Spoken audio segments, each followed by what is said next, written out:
Hey everyone, Kyle once again, and welcome back to the next episode review of Hell's Paradise, episode 2.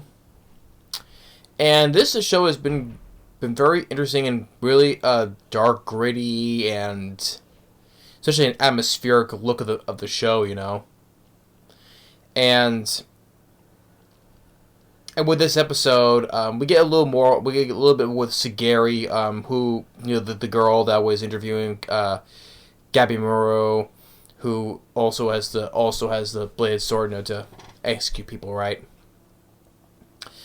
And now with this episode, like, we see her, you know, how since she's the only female executioner of the Yamada family, you know, but she's kind of like, you know, even though she's killed some criminals, you know, beheading them, which seems perfect though. But the thing is though, it's upon the whole reflection of the blade, where she sees like kind of like a zombified of the head of the person that she executes, and also these like shadow like hands are grabbing at her. You know, I think it's what was something like the fear or something. Whatever it's been holding it's holding her back, you know, for being like such a profound executioner. You know, it's just something it's been something that's holding her back, and it's seeing that maybe either she's cut out for it or not.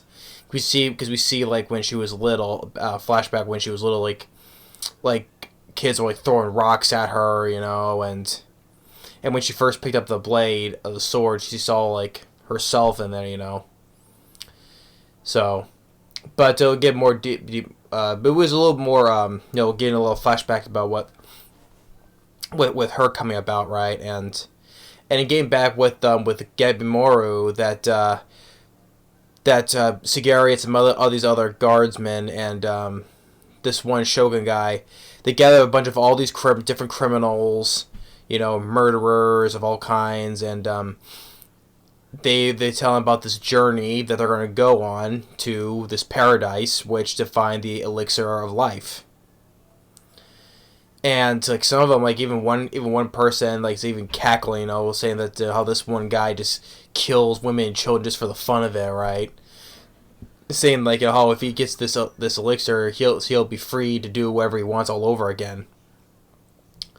And he gets some other violent criminals as well, and like Gary Morrow, he's just sitting there all calm and cool, right? And so then they think the criminals think, oh, this place they're going to is like, why would I go there, you know? But even if they disobey or not, they'll just be beheaded one way or another, right? Just like this one guy's like, oh, it's like, oh, I'll pass. I'll just go. I don't need this, and then he just got his head lopped off, no problem at all.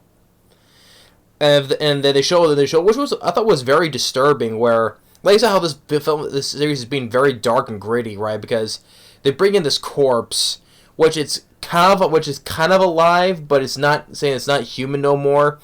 It's this one guy who came back from that expedition alive though, but as soon as he came back afterwards, you get this real disturbing image where these tumors just growing up out of him, popping off like all on his face, all over his body, and then flowers starts blooming out of those. That was kind of a very disturbing image. I would say right there. That was a very disturbing image. And they bring in this corpse that's like laughing, but all these flowers are springing out of this guy, you know, and just like, ugh. So that was a very disturbing moment. I will give it that. And then, but the thing is, okay, since they want to have like, since they can't go there all at once, they want to like limit their numbers, right? So since they didn't ask like how they're gonna limit their numbers, this one guy who I guess is this guy was like ran from like a band of thieves, I guess, but he just goes and picks this one guy, just chokes the guy to death, cracks the guy's neck. So basically, hey, let's just kill each other, fights to the death basically, and see just whatever limited amount is left standing. And you get this really just big brawl, you know, just all these people are just like beating the shit out of each other, right? Beating them to death, each other to death. And while and Sigari's just seeing that Gabby Morrow, he's just sitting there not doing anything, and we get some these other criminals. Like we have this big giant guy who's just laying there, not doing anything. You have this girl who's like a ninja. And then this one guy with a beard with long hair. They say he's a swordsman as well, and some other people as well, and and then after all this big, huge brawl, Gabi is saying, hey, we don't need to do this. We didn't need to do any of this in the first place. So, but he said he didn't want to hurt anybody, and because this guy's the man at the Gabi Moro the Hollow, right?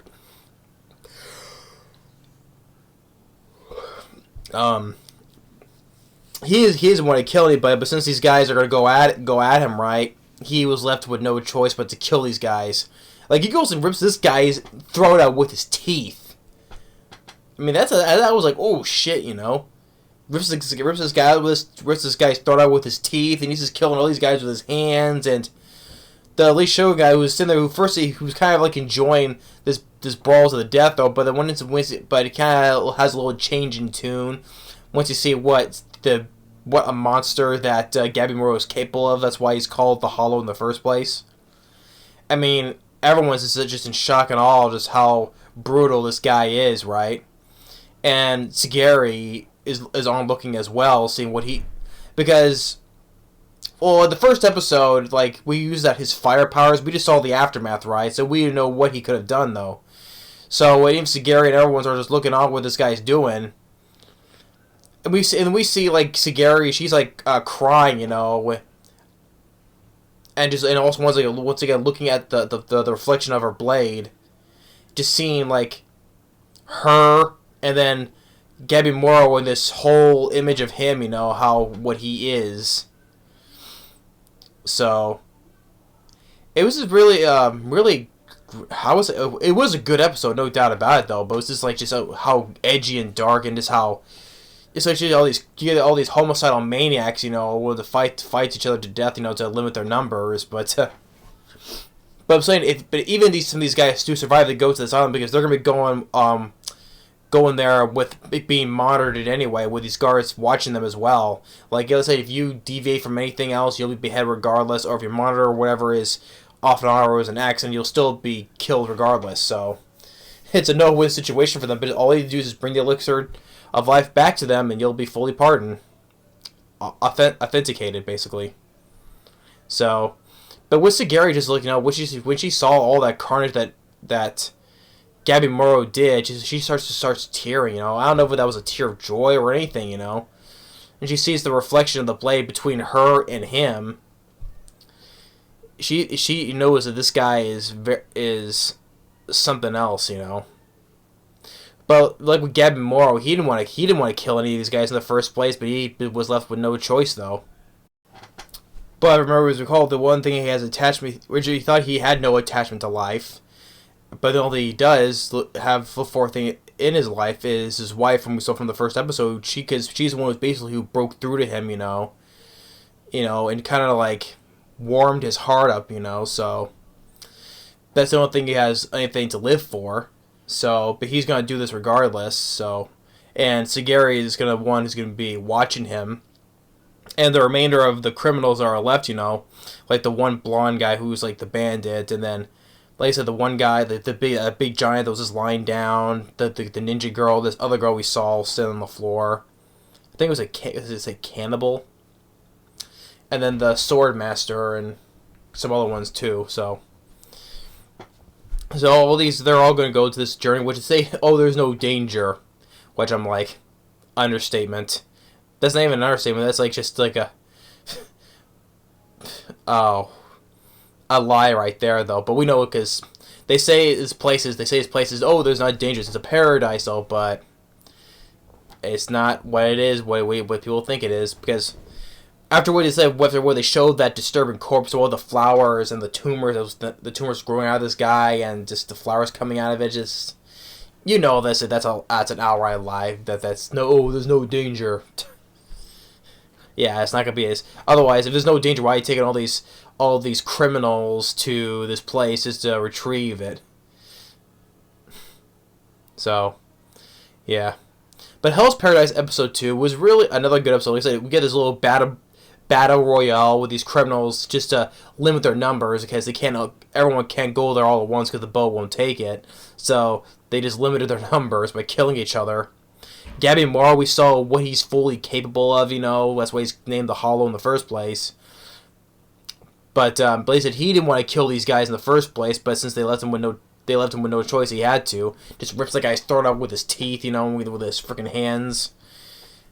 And see Gary watching, saying what he is capable of. He is a monster. That's what he is. He is a monster. Just.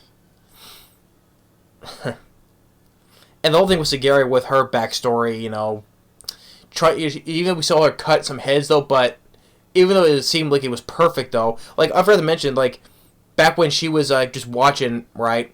She was watching this one execution. I think it was her father that was doing it. We see this one guy who was being executed. He was like telling a story, right?